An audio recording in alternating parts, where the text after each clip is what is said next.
Hello everyone, this is Ivan speaking, and I'm going to demonstrate fencing and doing fencing exercises with my newly acquired Regenyei strong saber. I already did an unpacking video, but this is a video of its practical qualities. So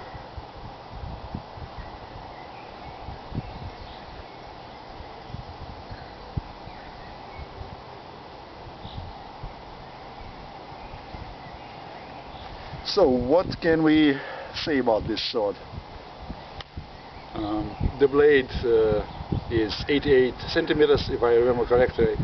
You can look up all those statistics on Regenyei Armory website, so it's quite easy. We can see really strong and robust blade.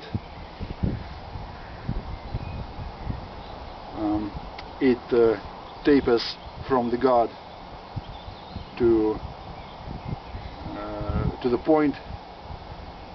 By the looks of it, it's about 1 millimeter at the point and 2 or 3 at the guard.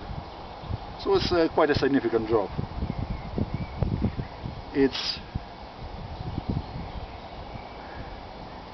flexes a little bit, but actually not too much. So this is not a small sword by any means. So I expect that the thrust is going to be quite sensitive. So I will definitely need a better protection if I'm to use a saber like that, a sword like that in a sparring. Maybe some Axel Peterson, Spessa, Gambison or something like that. Definitely the mask, the gloves and so on. Well, I am yet to acquire them. So if any of you want to send me those items for testing, I would be very grateful, obviously. But anyway, so it balances, it's actually what, 13 centimeters from the grip, I believe. It should be balanced at that point. So it feels quite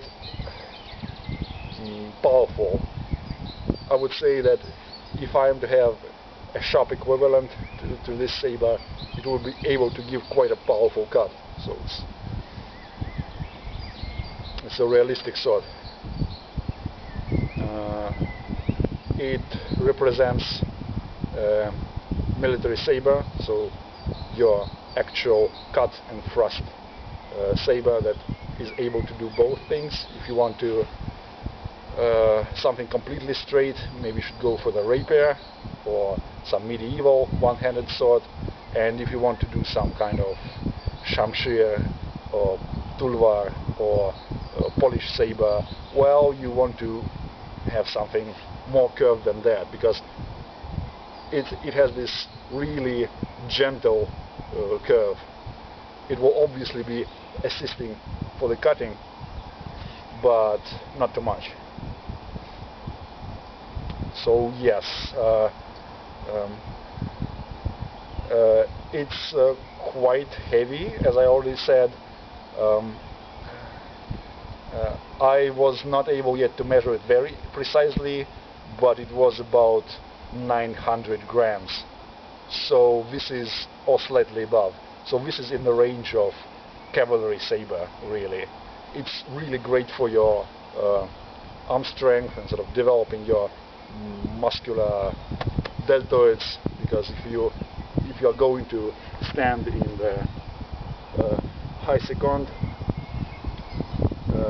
this is going to be quite tiresome for your shoulder. Yes, so the guard. As you can see, there is a ball cap guard, very protective. I mean, if you look at that, it really protects the entirety of my arm, and of course because my forearm is hidden behind it, it protects it as well. It's actually it looks completely symmetrical, so it will probably be okay for the left-handed people as well, if you're one of them, or maybe you want to try some kind of dual wielding and things like that. It's not really a typical thing for a saber to be dual wielded, but who knows? I mean, we're having fun with those things. So yeah, it's very protective. I understood that this is also additionally tempered, and even some people said that is it really necessary to temper the guard? Maybe just the usual variety of steel would be protective enough. Well, they still did it. It has this nice ring to it.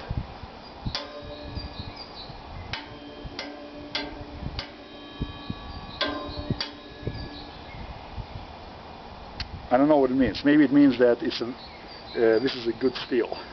It's definitely not a stainless, wall hanger or something like that. This is the real deal. Or so I was led to believe. I mean, after I am done practicing with it for like 3 or 5 years, then I would be able to say for sure. But it looks very solid. So I'm glad that it has like quite a robust guard here. The pattern here is just those different sized holes. When I was looking at the picture, I was kind of afraid it wouldn't look that good, because it's just sort of utilitarian kind of sieve or something like that. Right now it looks pretty good, pretty aesthetic. However, obviously it's not as good as some actual antique shops that have this just beautiful, Victorian floral patterns. Just it has this like a self-piercing leaf quality to them. So yeah, this is something to consider, and I think that Peter already did another option where the pattern is changed a little bit. It's laced pattern or something like that. So maybe it's even better looking, but it's good enough for me. I don't know how good is this part.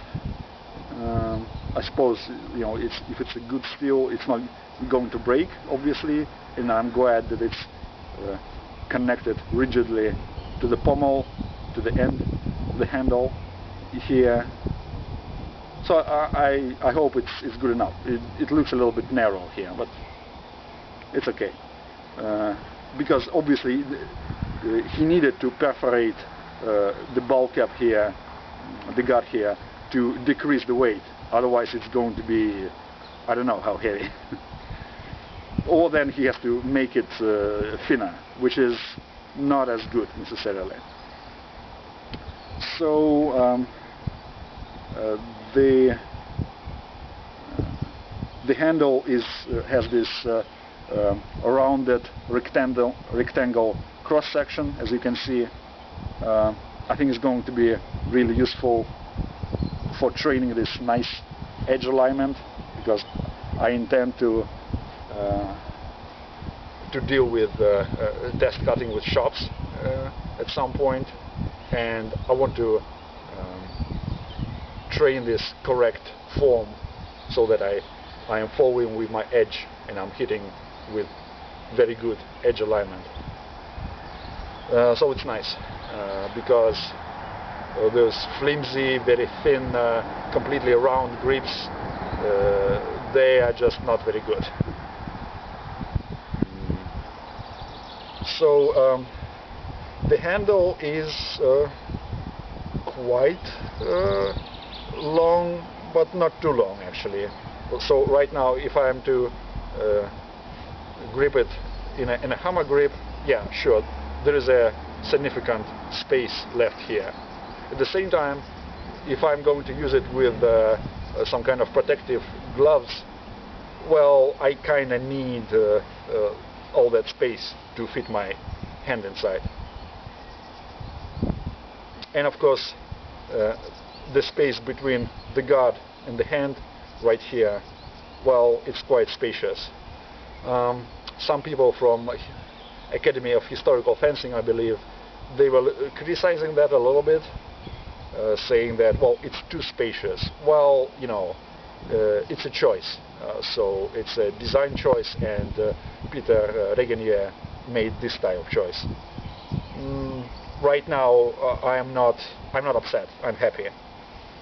Let's see what I will say after actually practicing for quite a while, with gloves and without them, and so on.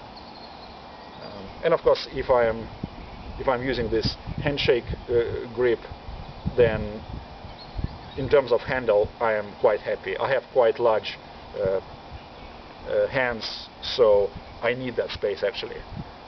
This is not some kind of, you know, tulvar or Viking style, you know, Karalinga sword.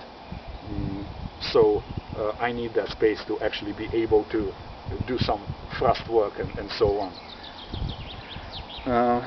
Okay, so the handle ends with this sort of pommel or six-edged sort of hexagonal, how should I put it, bolt, and supposedly after some time the sword can become a bit flimsy, sort of wobbly in the handle, and then you can just screw it in and tighten it, this nut, by yourself. Right now there's absolutely no lift of any kind, no wobbliness of any kind. So overall, I'm very happy right now that I finally got it. I was waiting for a month or a little bit more than that, from ordering to actually receiving a notice that your saber is ready and you can pay right now. So I paid, and basically they delivered it from Hungary to Estonia in a week, a bit less actually. It was sent on Monday and delivered on Thursday actually. So yeah, it was it costs 250 euros, so it's not the cheapest thing, but I hope it's going to be worth it. And the delivery is additional 30 euros. So yeah, this is not an everyday purchase, but right now I'm just I'm really excited about this thing. So yeah, thanks for your attention, guys and ladies, and I'll be talking to you another time. Bye.